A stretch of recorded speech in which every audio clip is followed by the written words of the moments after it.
Taylor Dumas, and this is presentation number 1 for ethics seminar. I'll be doing my presentation on the scenario number 1 in chapter 5, the age-old dilemma. I'll explain the scenario a little bit. There was Suzanne Stryker and Will Smith. Suzanne was a first year and Will was a senior accountant staff on the job Easy company. They were to go over loan files. They got 40 billable hours to go over 60 loan files. And Suzanne was just really having a hard time. She was having to stay late and she was going over her billable hours. Suzanne started noticing that Will had plenty of time to finish everything and he had more complex loan files. So one evening she decided to catch up with him and say, "Hey, I'm falling behind. How are you getting through these loan files so quickly?" And his response was not really what she wanted.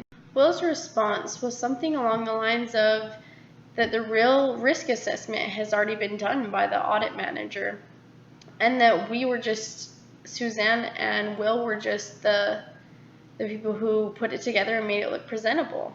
Will's last remark was that they just wanted the staff to stay within billable hours, and if they didn't, they would let people go.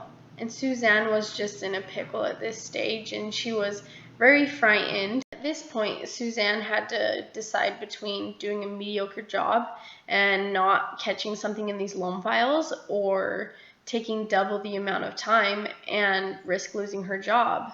So she reached out to a few of her friends for some advice. So in this next slide, I just briefly said what the friends advised her to do, and in the left column, it's what they advised her to do, and in the right, it's my opinion. So Andrew advised to do transaction testing, which he says was a perfectly normal accounting practice. In my opinion, I think that's a great idea, and I'll expand with that later on in my response. Boris, on the other hand, said, "Do the job correct, suck it up, and don't bill the extra hours," which in my mind is not ethical at all. You have to bill for the billable hours. That's just how it works. And then Kathy said, "Do the job right and then just bill the hours, and this will get the audit manager's attention, and it will show that the senior staff is not doing it correctly."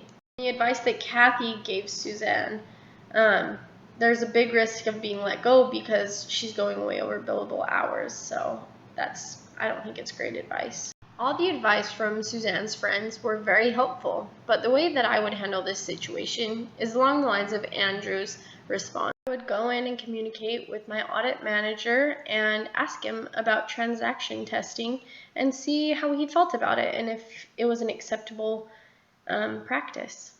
Depending on his answer, that's where I would have to take it from there and ask him what he would want me to do.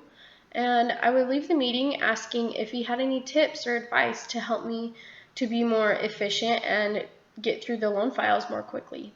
I wouldn't bring up what the senior accounting staff suggested I did, because as a first-year staff, I don't exactly know if what he's doing is wrong, and it's not really my place. I would hate to start any unnecessary problems in the office. There is no doubt that there are many solutions to this ethical dilemma, and I am quite positive that this won't be an unusual, situation that I will be put into with my upcoming job as a staff accountant at Tanner. So I'm very grateful for this class and this experience to do this presentation. Thank you.